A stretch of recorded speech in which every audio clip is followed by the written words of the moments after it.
What's going on, everybody? My name is Ryan, and welcome back to Doki World of Dreams Act 2. This is episode 9 of my playthrough, and in the last episode, a lot happened. You just go back and watch it. I can't even describe what happened last episode. Last episode was just as chaotic as episode 7. Now, re-listening back to episode 8 and 7, I realized that I was talking a bit quick. Hopefully that didn't ruin the experience. I'll try not to speak as quick. But, yeah, let's just get back into it. She nods and returns to Miji. I look at the others. Listen up, you two. While the four of us didn't plan on telling more people about this until a later date, I'd like to try to use this situation to our advantage. Whoops. How? Glad you asked. Just today you asked Monica to join your club, correct? Yes. Why? You know the old saying, two eyes are better than one? I won't be attending the club meetings like I might be forced to normally. How come? Remember what I told you about Yuri's obsessive tendencies being increased? Yeah. I'm trying my best to avoid her, so hopefully we can avoid that scenario with her altogether. I visited the club yesterday, but didn't make a final decision. I hope that, by not writing poems towards her, she might be less obsessed with us. A gesture between Miji and myself. I guess that makes sense. She clears her throat. I'll be honest, I'm nervous about this. I'd be surprised if you weren't, but you won't be alone. Monica will be there with you. Just act like you normally do. That seems to make her pause, but only for a few seconds. Okay, I'll try to help however I can. Looking at her phone, she stands quickly.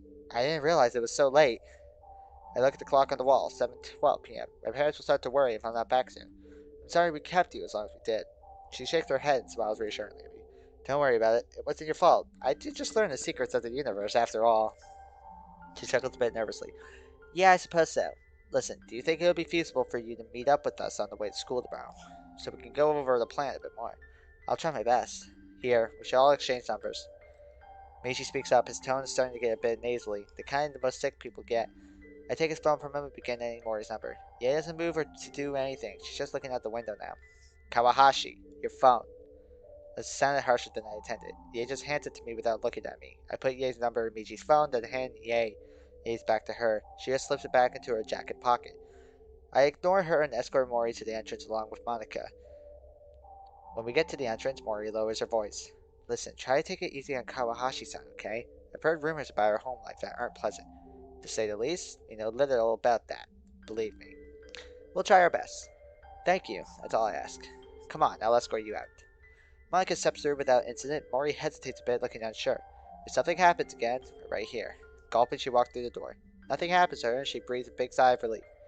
Monica smiles reassuringly as the two walk down the hall and to left towards the door. I walk back in and back to the table. They are still watching the earth rotate. Her angry frown seems to be a bit forced now, but I can't be sure. Zuri is still tending to her boyfriend, whose eyes are closed. How's he doing? He is still awake, and not so good. I just want to sleep. He opens his eyes. Before I do, though, I'd like to go get some things. Monica doesn't know where some of the other cold medicine is. Alright, sure. Miji, are you sure? I'm not that sick yet. I'll manage. She nods and looks at Ye. Approaching slightly, she speaks up with a hint of uncertainty. Ye-chan, are you okay? Ye looks back at Sayuri with a diminished glare. She opens her mouth to say something, but when she briefly shifts to look over at me, she stops. Well, if you need anything, don't hesitate to ask. She doesn't say anything. She just turns away and goes back to watching the universe go by outside. Miji slowly stands, walks over, and puts a hand on Sayuri's shoulder. Sayuri, let's let her be for now. Alright. Sayuri smiles a bit before walking away with Michi to the door. Before I leave, I hear Ye clear her throat. I turn, looking back at her. Ryan, was it? I face her and fully and nod.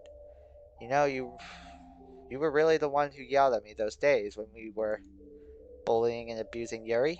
Yes. Just because she had her own history of abuse doesn't mean I was going to let her forget what she'd done quite yet. Yeah, it's a long way to go, but perhaps in time she can grow as a person. Or else she'll end up becoming like a punching bag, and I doubt anyone would want to help her later. I see. She slowly stands up then. This is... I need another bath. I can't think. There's one over there if you need it. I point to the middle door of the room, but Ye fervently shakes her head. No, it has to be on the ground. Then you're gonna have to ask Miji. This isn't my house. She flinches a bit, her defiance flaring up. You tell him. It's one of Ye's demands, but it sounds more diminished, like she seems to be now. I guess she's trying too hard already to maintain even a small thread of her usual self. but I think she'll accept her situation if she wants to recover. You're not getting out of this that easily. I take her arm and gently but firmly pull her towards the door where Sayori and Miji are waiting for me. I make sure she's not hurt, but also that she can't go back with her previous attitude with anyone there. Ryan, what's going on? She has something to ask. I let her go and give her a firm nudge. Clearly flustered, the eye opens her mouth, then sharply closes it a couple times. Finally, she gets something out after a false start. I'd like to use your bath again. Ahem. She turns to me sharply, giving me a more defiant glare, which I match with my own. God, I feel like I'm parenting some unruly kid. Please. Michi shrugs. Yeah, sure. Go ahead and use. Yeah, he bursts past them towards the shower room, slamming it shut. Rude. Give her some time, you guys. She's just feeling like she has a heavy weight on her shoulders now. We did just alter her perspective on the world, right after she had that experience with her uncle. Lots of her own brain clouds right now, you know? Yeah, that's an apt description, I guess. Yeah, I guess so. Are you ready, Miji? He nods and we both step through. The moment I'm back in Michi's body, I can immediately tell he's been partially lying about his state. His body is definitely starting to get very sick. It feels even worse than when I showed Ye the transition. Before I could call him out on it, he speaks up. Please don't tell Sayori. She'll make a big fuss over us and might demand we stay home from school tomorrow. I gained a whole new respect for Michi in that moment. He may not be physically strong, but he may be mentally stronger than I am right now. One like I might do the same. Hopefully you can bombard your body with enough medicine to tide everything over. I hope so too. Now, what should we gather? Upstairs, I'll show you what to get. Oh, that's a nice bedroom. He leads me to his parents' bedroom. Pretty cool room they have here. I'm used to it. Now, go to the closet. They usually have things in there. I rummage through the closet carefully, finding a few bottles of cold medicine and powdered drink mix that could be added to water. I grab the one Species recommends, then we both head downstairs, but not before removing his hoodie and throwing it on his bed. Peering inside, I see Sayori sitting at the computer once again. I almost step through when I hear something from the shower room. A voice. Small, meek, familiar. Ye's voice. Ryan? Is that you? I put the medicine down and walk over to the door. I'm here, yes. I sound like Miji now, but that's just how it is. I know. Her voice is soft and low, not just volume-wise, but height-wise. Perhaps she's sitting down. I sit down and lean against the door, letting Michi's body rest a bit. Alright, here I am. What can I do for you? My voice is a bit harsher than I mean it to be. I need to keep that in check. Yo! What is... Whoa!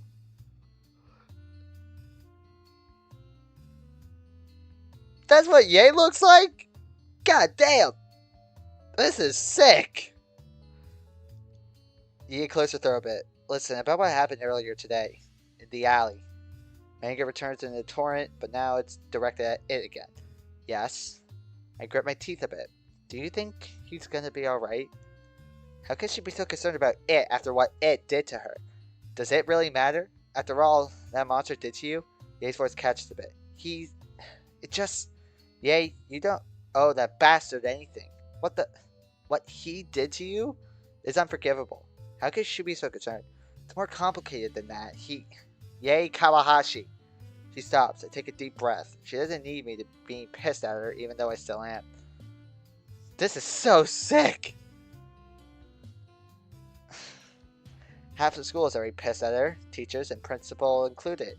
And I really doubt she has any safe place. I need to be blunt with her on this, but I need to start being kind to her.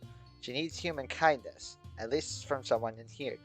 I take a deep breath and start formulating my ideas, so I don't sound harsh again. Kawahashi, listen to me. The first moment he touched you, he stopped being family in any meaningful sense of the word. No one should ever, and I mean ever, have to go through what you went through with him. I'm really sorry you went through all that, and I regret that I wasn't in my original body so I could just... I know. He should be rotting in jail, especially after the events of today. I can feel myself shaking in rage, but I feel someone suddenly sit next to me. Looking over, I see Monica standing next to me and putting a comforted hand over mine.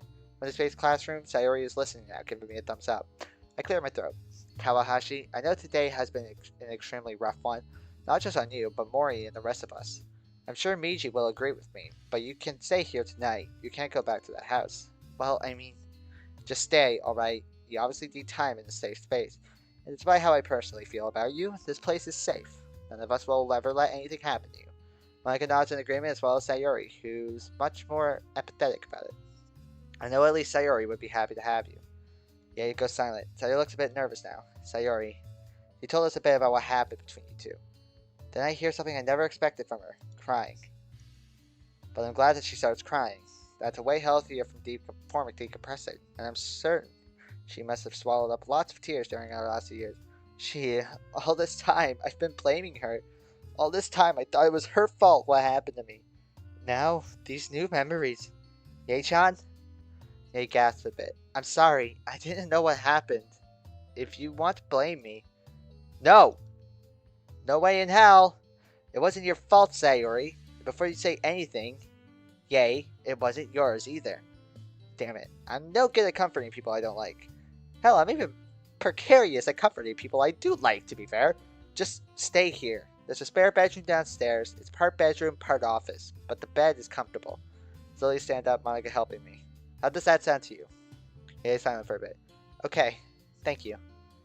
The spare bedroom is the door at the end of the hallway on the right. I'm not gonna lie. Hold on, 1 second. 1 second, ladies and gentlemen. The spare bedroom is at the end of the door in the hallway on the right. If you need anything, go ahead and wake me, alright? Alright. I hear her standing, walking back into the inner bath, slowly getting back in. I look between Sayori and Monica and sigh softly. I walk back to the classroom door, but stop before I walk through. I could really use a small walk at least. Miji, do you think we could go for a walk? I need to clear my head.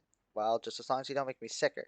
I'll be careful. Know any small shops nearby? Maybe we can get some ice cream bars for everyone.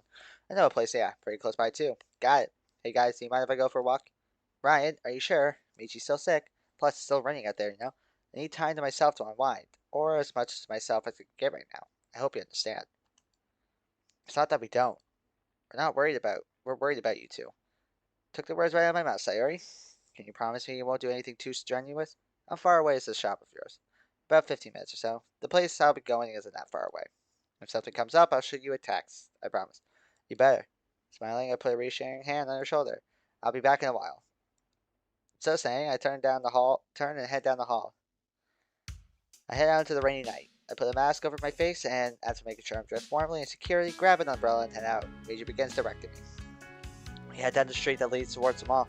As we walk, I let my mind wander a bit. How the hell are we supposed to handle Yae at this point? Her getting involved was a part of the plan.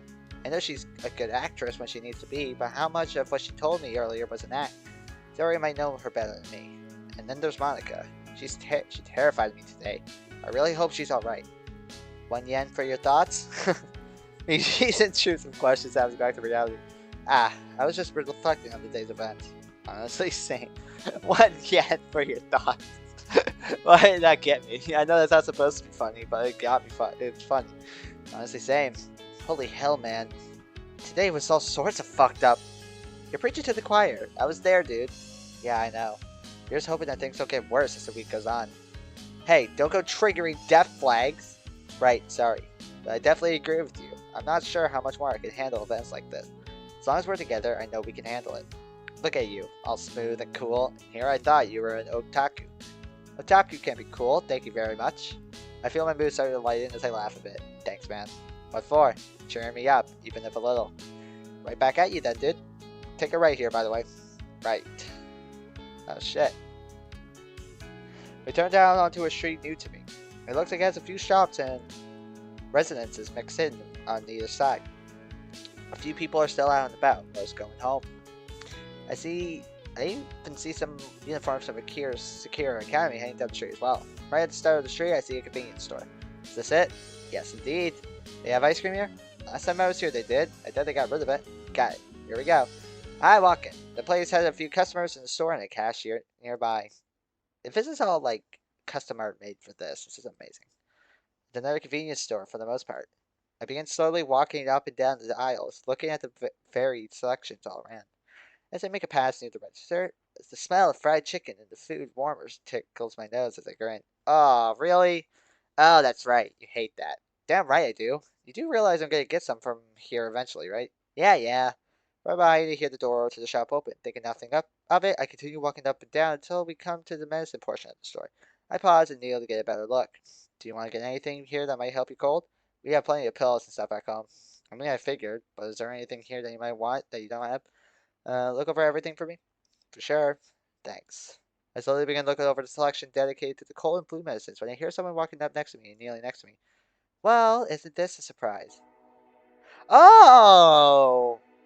Hello, Yuri's mom. I turn quickly and find myself looking into the warm and amused eyes of Yuri's mother. Whoa! Hello there, Yoshika-san. Greetings again, young man. What brings you to this shop? I need a small walk to clear my head. Hold up. Didn't Yuri say she lived an hour away from school? You're right, she did. Maybe we're nearer to her house, or perhaps she lied. I suppose it's possible. A walk, eh? I know how you feel. Ha! I'd be... I dissolve into a small coughing fit. I'm sorry. Wait a moment, are you sick? She looks at me closely now with the observation skills only a mother can achieve. Yeah, it's a cold. You should be at home, you know. I grin and lower my voice. That word. I won't tell your daughter if you don't tell my parents. Ha ha! Mayuko pauses briefly, then she begins to laugh. Oh, you have a good point, young man. Speaking of her, won't she be worried of you if you're out on your own again? Mayuko's smile is a sadder one now. I came out to try and find some painkiller medicine. This place has some, but it's hard to say whether or not they're in stock.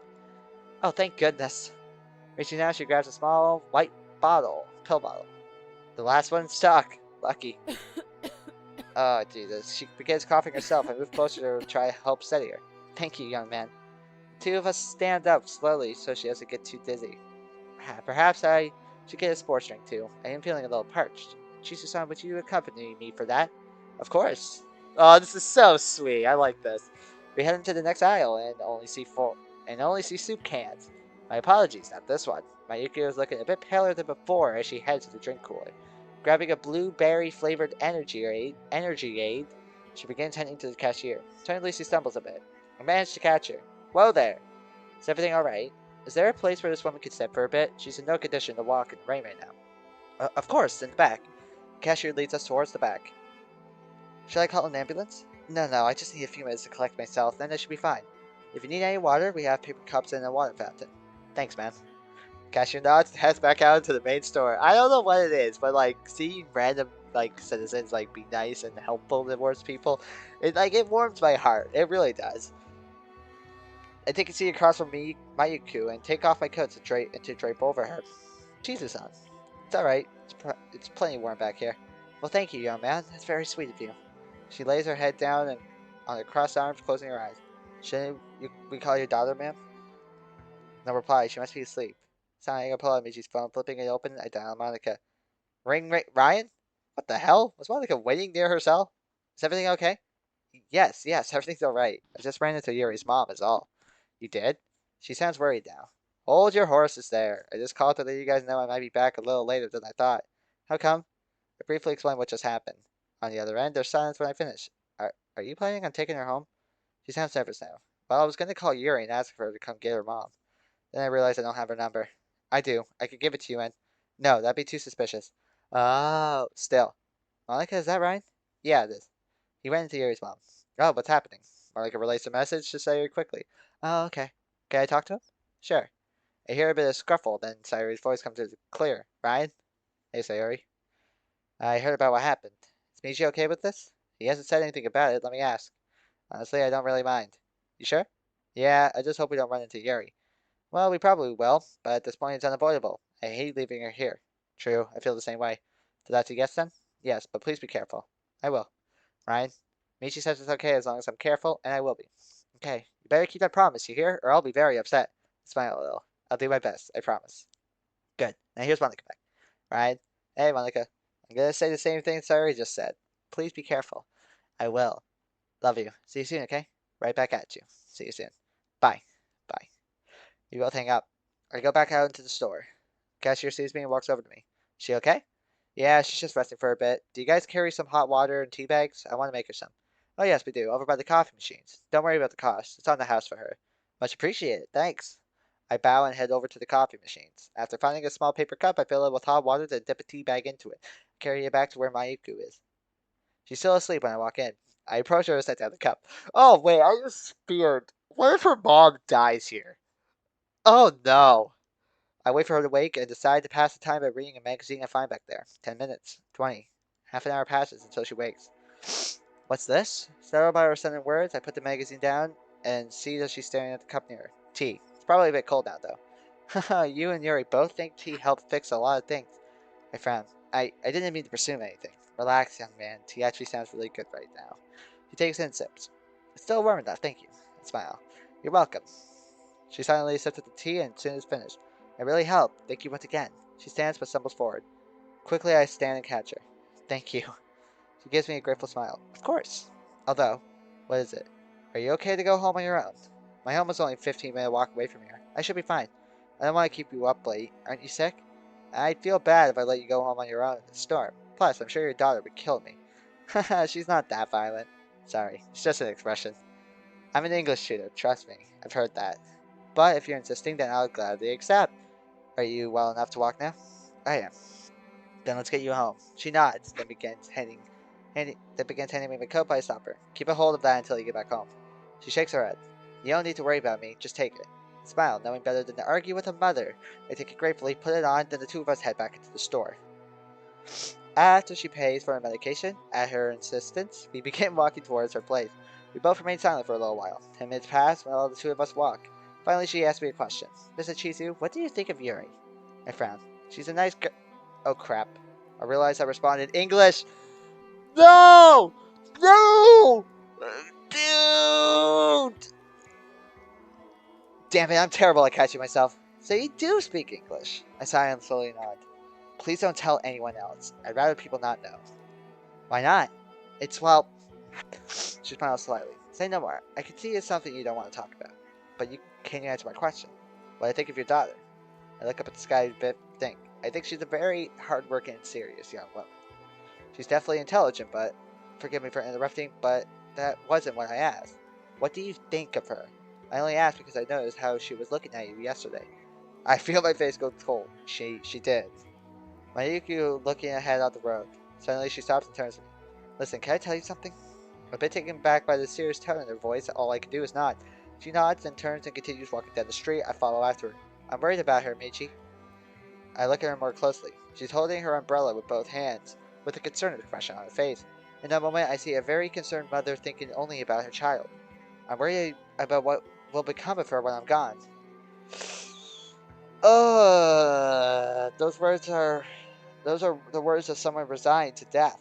I continue letting her talk. Yuri has always felt her emotions a lot more strongly than most. Gets that from her father. When he died, it really affected her. He might not have enjoyed a lot of the subjects Yuri did, but he made an amazing effort to relate to her. He would read stories to her at night before bed. On weekends, he would take her to the local library in town we used to live in. He was an amazing father and a very loving husband. She closes her eyes. This is obviously a painful memory for her. His death broke not only my heart, but Yuri's as well. And when I go, she trails off, shuddering a bit. I know my daughter has always struggled to make friends in school. She's been bullied in the past. She might not say it now, but I know she's being bullied. She just won't tell me about it. She sighs sadly. Damn, this artwork! When we turn a corner, I look up and up. They live in this place? What the hell? How did they afford this? The answer immediately comes to me when I see the statue in front. Chiba apartments. Of course Kotonoha did this. It keeps them embedded to the Chibas, in other words, in line. Mayuki turns to me. I know I don't know you very well, but can I ask you for a massive favor? Sure, what is it? She brings her hands together and bows slightly. When I am gone, please keep my daughter safe. Please look out for her. You and the club she's a part of. She raises her head. I've never seen her as happy as she's been since she joined that club. Please do that for me. Her brow furrows, and she turns to the building beside him. I can't exactly trust that the Chiba family will take care of her after I'm gone. I gulped nervously. Aren't I trying to avoid Yuri as much as possible so she doesn't get too attached to me? But this mother, Mayuko's being incredibly sincere here. Miss Yoshika. Damn it, I really have a weakness. And only now I realize I addressed her once more in English. I guess I'm drained in more aspects than one right now. I might not be able to do much, but whatever I can do, I will. A smile slowly forms on Mayuko's face. I really appreciate it. Then his cell phone starts ringing. Mayuko reaches into her purse and pulls her phone out. Hello, Yuri. No, I'm just outside the building now. I'll be up soon. I just met him at the store and he groundly offered to walk me up. I freeze and look up at the windows. Sure enough, one of the large sliding windows has its curtains open and I see Yuri looking out, a shocked expression on her face. Her face disappears and she runs out. Yes, dear, I'm feeling alright. She covers the phone and looks at me. Keep my little nap a secret, please. Promise. She nods appreciatively, then returns to herself. You don't have to come down to fetch me, dear. I can go up the elevator myself. Honestly, you're such a worrywart. I'm coming up, dear. He turns and motions me to follow. I oblige. Oh, I'm going in with her? She leads me to the front of the building where we head inside. Why am I going inside? Yuri is right there waiting, holding a towel and quickly draping over her. Mom, why were you out again? She's speaking in Japanese, so I quickly mentally switch gears. I needed some pain medicine, sweetie. Pain medicine? Yuri looks scared now. Don't worry about it, sweetie. One pill, and I'll be feeling better. I promise. What she told me, I'd gotten some for you on my way home from school if I knew. You had your club today, didn't you? You should just keep more focus on that. I've been slowly backing away, feeling like I'm intruding on a conversation. Please wait, Shizu-san. He turns to me, and Yuri also turns to face me as well. Allow me to thank you properly from earlier. Can you stay for a few moments? The time on Mizu's phone says 8:22. I can spare a few moments. Great, come on in. I'll get you something for that cold you have. I'm suddenly nervous. Are you sure? Please, it's the least I could do since you helped this old woman home. I almost replied that she isn't an old woman, but I hold my tongue. Then I graciously accept. I walk up, following them. Oh, how nice. Oh, this is so weird, but so cool. I don't want to end this episode here because this will be definitely the last episode that I do. My throat is fucking killing me. After a brief walk through the building, I found myself standing in the kitchen of Yuri's apartment. Mayuki was rummaging through the cabinets. Now, where is it? She turns to me, smiling. You two don't have to wait around for me. Feel free to sit and relax for a bit. Especially you, Chizu-san. Thank you very much. Damn! God damn! Yuri nervously leads me to the living room where I sit. She takes a seat on one of the other couches. All I can hear now is the sound of the AC humming softly, and Mayuki in the kitchen doing God knows what. I look around the living room. There's little doubt to it. This place has to be a gift from the Chibas. The silence is palpable between us. Eventually Yuri breaks the silence. Chizu-san. Yes? I turn to her. I want to thank you for walking my mom home today. Even though you barely know her, it means a lot to me. Yuri looks at the ground and sighs. My mother can be quite the strong-willed and independent woman, despite her recent ill health. I try to make sure she gets plenty of rest, but then she goes and acts on her own like this. It's stressful sometimes. I was afraid of this, and it looks like Miyaiku was right. I try and think of what to say, but Yuri is finished yet. I don't know what I'll do if she... Her voice is getting progressively quieter, and I see her rubbing her left arm. I'll be alone. Yuri shakes her head a bit, then looks apologetically to me. I'm sorry, forget I said anything. I don't want you to get any more involved than you already are. Yoshika-san, it's alright. I was the one who volunteered to walk your mom home today. But you're cold. I feel okay right now. I'll probably go back home after this and sleep immediately. I see. Yuri looks down. My heart aches for the amount of pain and guilt she must be feeling. Then I see some tears slowly streaking down her face. Alarmed, I rush to sit next to her. Yoshika-san. Shizu-san, can I tell you something? Oh no, this is exactly what I was trying to avoid! Damn it, I really have a weakness. Yeah, if you want. I'm scared. Wow, that's blunt, even for Yuri. I don't want to lose my mother. Oh, Yuri. Automatically, I reach and put an arm around Yuri, but I stop and restrain myself. We technically don't know each other that well yet, so physical touch might be alarming for her. She's the only family that I have left here. She sacrificed so much that I can have a decent education and a roof over my head. The stress from her tutoring job hasn't been helping. About Chiba-san. She stops herself as she clears her throat and tries to wipe her eyes. Look at me, speaking this to you. I do apologize for this. I didn't mean to get you involved. It's alright, really. I understand. I wouldn't want to lose my family either. But you have people who care about you more than you know. Yuri looks up at me quickly, eyes wide. Shit, maybe she thinks I mean me. I mean, I do care about her, but in the current state, I'm finished. Great. Oh, wow. I gotta call this episode here. Well, that'll do it for this episode of Doki Doki World of Dreams Act 2. Thanks to this episode, I have a new background for my PC. Wow. I don't even know what happened this episode. We had that talk with Yang. A very nice talk, actually. Then we went out to the convenience store, had that moment with Yuri's mother, and had that moment with Yuri at the end there. I don't know when I'll be next recording this. I might record an episode or two tomorrow, but I am going to try to get episode 1 out today or tomorrow. But anyway, that'll do it for this video. Feel free to let me know what you guys thought about it down in the comments below. Feel free to leave a like. Feel free to subscribe. Feel free to do whatever. It is completely up to you. Also, feel free to check out my merch store down in the description below. You don't have to buy anything, but I would appreciate it if you would at least check it out. I hope you all have a great day. Hope you all have a great night, a great afternoon, a great evening, whatever time it is for you. The link to this mod, as always, will be down in the description below, as well as my Doki World of Dreams Act 2 playlist, and you can go back and check out the other videos you might have missed. I love you all, and I'll see you all in the next one. Peace!